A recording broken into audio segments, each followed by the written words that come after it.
तर आज आपण न्यू चॅप्टर लर्न करून घेऊ, angles and pairs of angles. आता एक लक्षात घ्या की अँगल काय आहे. तर अँगल संदर्भात या अगोदर आपण लर्न केलं होतं की दोन रेस जेव्हा एकमेकांना मीट करतील तेव्हा ते कोणाचं फॉर्मेशन करतील, अँगलचं फॉर्मेशन करतील. जसं की पहा, इथं मी एक रे घेतला OA. कोणता घेतला रे? OA. आणि दुसरा रे घेतला मी कोणता? OB. बरोबर. तर असा हे दोन रेस जेव्हा एकमेकांना मीट करतात तर त्यांचा पॉइंट ऑफ इंटरसेक्शन कोणता आहे? Point O. आणि अशा वेळेस त्या दोन रेसना एकमेकांसोबत काय तयार केला? अँगल क्रिएट केला. आता या अँगलचं रीडिंग आपण अँगल O किंवा अँगल AOB किंवा अँगल BOA अशा किती पद्धतीने करू शकतो? 3 पद्धतीने करू शकतो. हे लक्षात. सो पहिल्यांदा रीडिंग कसं केलं मी? अँगल O किंवा 3 अंकी वाचायचं असेल तर कसं वाचणार आपण? 3 अक्षरी सॉरी, अँगल AOB किंवा अँगल BOA असं 3 मेथड्स तुम्ही याला रीड करू शकता. आता या अँगल संदर्भात मी काय करतो, एक पॉइंट घेतो. पहा, एक पॉइंट घेतला मी इथं D, इथे घेतो मी E, त्यानंतर इथे घेतो F, या पॉइंटला घेतो मी G, H, I. ओके, असे काही पॉइंट्स घेतले मी. आता यामध्ये जे पॉइंटची मांडणी आहे ही 3 पद्धतीने तुम्हाला दिसून येईल की काही पॉइंट्स हे अँगलच्या आतल्या बाजूत आहेत. कोणते कोणते पॉइंट्स आहेत ते? पॉइंट E आणि पॉइंट I हे कोणाच्या अंतर्गत भागात आहेत. म्हणून यांना काय म्हणायचं माहितीये का? Points in the interior of the angle. काय म्हणू आपण त्याला? Points in interior. इंटेरियर म्हणजे काय? आतील भागात है ना. Interior of angle. तर जे पॉइंट कोणाच्या अंतर्भागात आहेत ते एकूण 2 पॉइंट्स आहेत. कोणते कोणते? पॉइंट E आणि पॉइंट I. सो इथे लिहिणार आपण, पहिला पॉइंट आहे आपला पॉइंट E आणि दुसरा आहे पॉइंट I. ते आहे points in the interior of angle.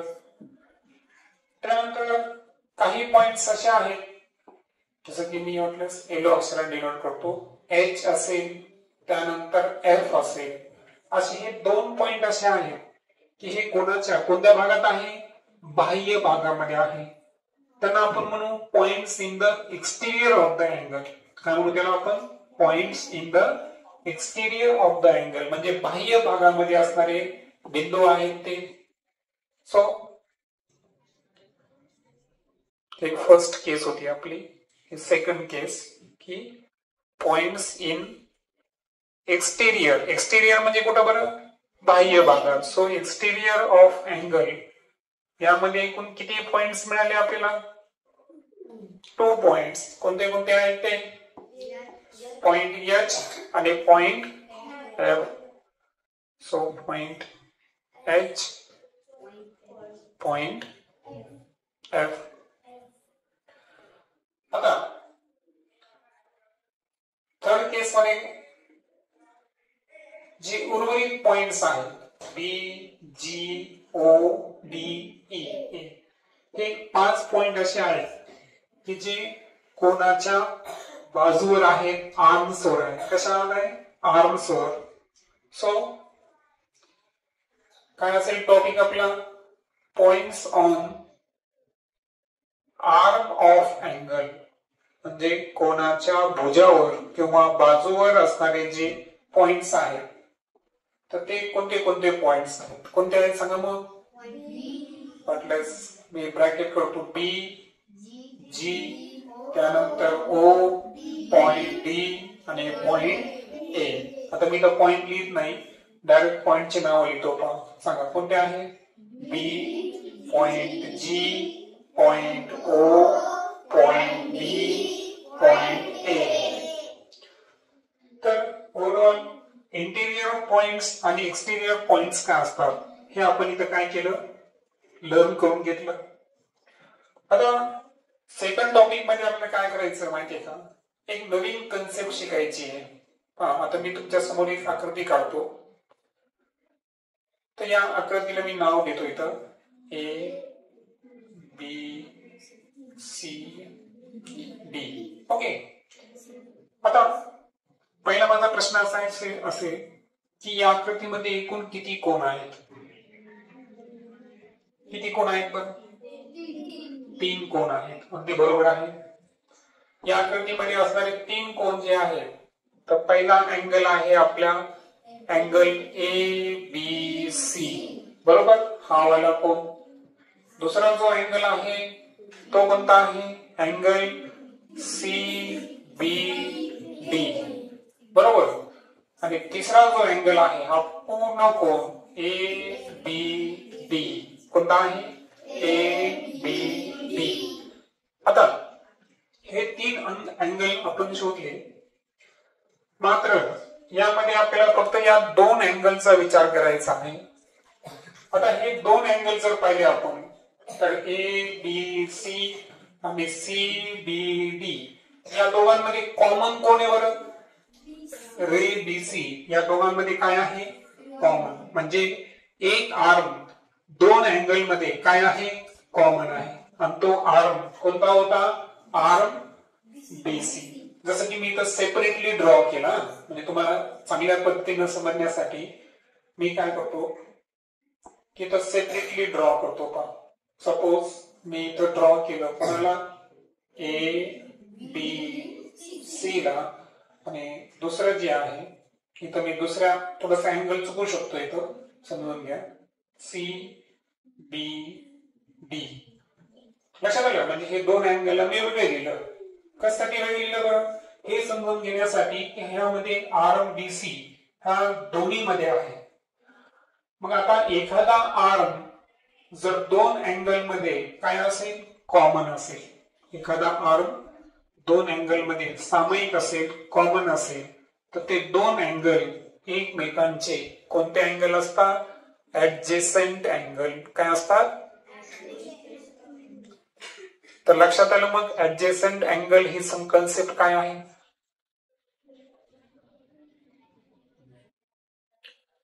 So adjacent angle he concept काय आहे? तर लगतचे कोण, मराठीमध्ये काय म्हणतो त्याला आपण? लगतचे कोण. तर मला सांगा या आकृतीमध्ये कोण आहे? अँगल ए बी सी आणि अँगल सी बी डी हे 2 अँगल्स एकमेकांचे काय आहेत? ऍडजेसंट अँगल आहे. अँगल ए बी डी हा तर मोठ्या कोणाचं नाव आहे, त्याचा इथं विषय असेल का? नाही. म्हणजे तुम्हाला दिलेल्या आकृतीमध्ये ऍडजेसंट अँगलची काय शोधता आली पाहिजे? पेअर शोधता आली पाहिजे. जसं की पहा, आता मी पुन्हा एक आकृती काढतो. पहा,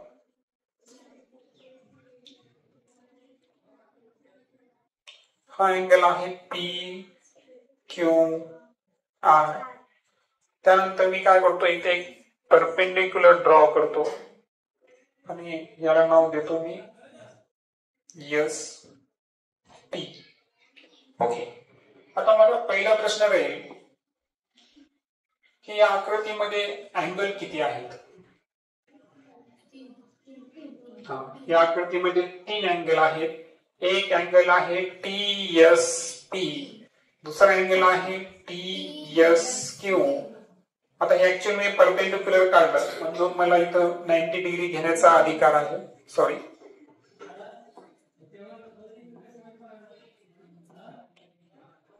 हा 90 डिग्री, हा 90 डिग्री आणि हा एक अँगल. असे किती अँगल इथं? 3 अँगल आहेत. Angle T S P, angle T S Q आणि अँगल पी क्यू आर म्हणा किंवा एस क्यू आर म्हणा, इथे अर्थ बदलत नाही. हे तर लक्षात. आता यामध्ये मला ऍडजेसंट अँगल शोधायचा आहे. कसं शोधणार बरं मी? तर लक्षात घ्या ऍडजस्टंट अँगल जो आहे त्याचं मी वैशिष्ट्य काय सांगितलं बरं. आपण शिकायलो सध्या ऍडजस्टंट अँगल आणि ऍडजस्टंट अँगलचं वैशिष्ट्य काय सांगितलं मी. One arm common. काय शब्द वापरला मी. One arm common. कारण अँगलला किती आर्म असतात. दोन आर्म असतात आणि दिलेल्या दोन अँगल मध्ये एक आर्म जर कॉमन असेल तर ते अँगल एकमेकांचे काय आहे ऍडजस्टंट अँगल आहे. आता इथं पहा अँगल TSP आणि TSQ यामध्ये कोणता आर्म कॉमन यायला बरं. TS हा आर्म कसा यायला कॉमन. म्हणून अँगल कोणता आहे TSP अँड अँगल TSQ हे दोन अँगल एकमेकांचे काय असतील ऍडजस्टंट अँगल असतील. कारण यांच्यामध्ये जो कॉमन आर्म आहे सामायिक असणारा जी बाजू आहे ती कोणती आहे सांगा. TS है ना. TS हा जो रे म्हणू आपण त्याला किंवा आर्म म्हणू तो कॉमन असल्यामुळे हे इथं आपल्याला एकच पेर मिळते कशाची ऍडजस्टंट अँगलची. ओके. सो आतापर्यंत आपण तीन गोष्टी लर्न केल्या. कोणत्या कोणत्या सांगा. पहिलं points in the exterior, points in the interior है ना. अंतर्भागातले बिंदू आणि कोणाच्या बाह्य भागावरचे बिंदू. त्यानंतर आपण आर्म्स वरचे सुद्धा बिंदू पाहिले. त्यानंतर आपण पुढची कन्सेप्ट काय पाहिली ऍडजस्टंट अँगल. आता यानंतर आपल्याला पुढची कन्सेप्ट पाहिजे आहे ती आहे कॉम्प्लिमेंटरी अँगल. कोणते आहे.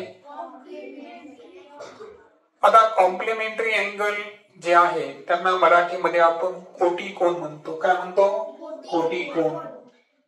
आणि कोटी कोण कशाला म्हणायचं तर ज्या दोन कोणांच्या मापांची बेरीज 90 अंश असते त्यांना आपण काय म्हणायचं कोटी कोण. त्यांना इंग्रजीमध्ये काय म्हणायचं कॉम्प्लिमेंटरी अँगल्स. जसं की पहा मी इथं एक अँगल घेतो. हा अँगल आहे PQR आणि सपोज हा आहे 50 डिग्रीचा. कितीचा आहे 50 डिग्री. आणि त्यानंतर मी आणखीन एक अँगल घेतो. ओके. तर तो अँगल आहे पहा PQS. कोणता अँगल घेतला मी PQS आणि हा आहे 40 डिग्रीचा. किती आहे 40. आता पहिल्या कोणाचं माप आहे PQR किती डिग्री आहे 50 डिग्री आणि PQS हा किती डिग्रीचा आहे 40 डिग्री. आता याला मी वेगळ्या पद्धतीने ड्रॉ करू शकतो पहा.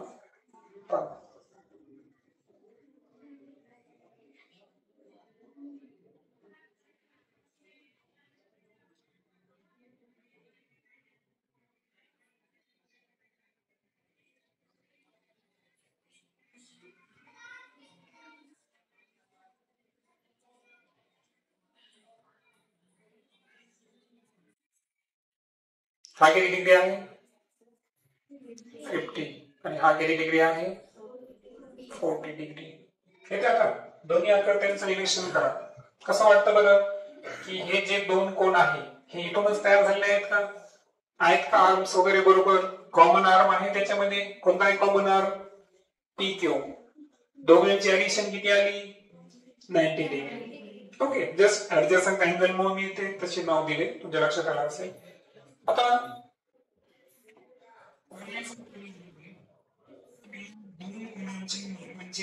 बेरीज केली तर ती किती आली 90 डिग्री आली. आणि बाय द डेफिनेशन दोन अँगलचं समेशन किंवा ऍडिशन 90 डिग्री असेल तर ते दोन अँगल एकमेकांचे काय असतात कॉम्प्लिमेंटरी अँगल असतात.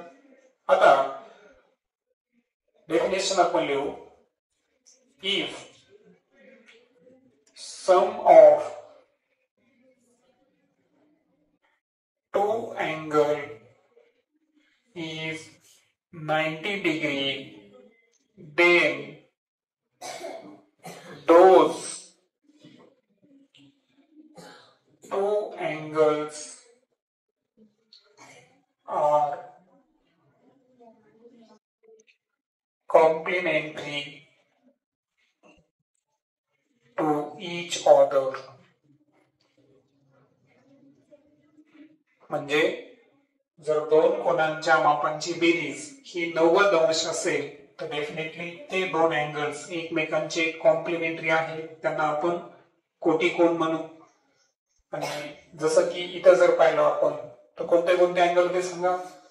Angle P Q R plus measure घेऊ आपण वाटल्यास. मेजर ऑफ अँगल कोण घेतला आपण, पी क्यू एस. तर पहा 45 नाही किती आहे 50 प्लस 40 इज इक्वल टू किती 90 डिग्री. आता ऍडिशन 90 डिग्री असल्यामुळे निश्चितच हे दोन अँगल एकमेकांना काय आहे कॉम्प्लिमेंटरी आहे. तर अशा पद्धतीची ही कन्सेप्ट आहे complementary angle. Okay, next lecture मध्ये आपण कॉम्प्लिमेंटरी अँगल्स वरचे काही न्यूमेरिक्स प्रॉब्लेम घेऊ आणि त्यानंतर आणखीन एक गोष्ट आपल्याला शिकायची आहे ती आहे सप्लिमेंटरी अँगल.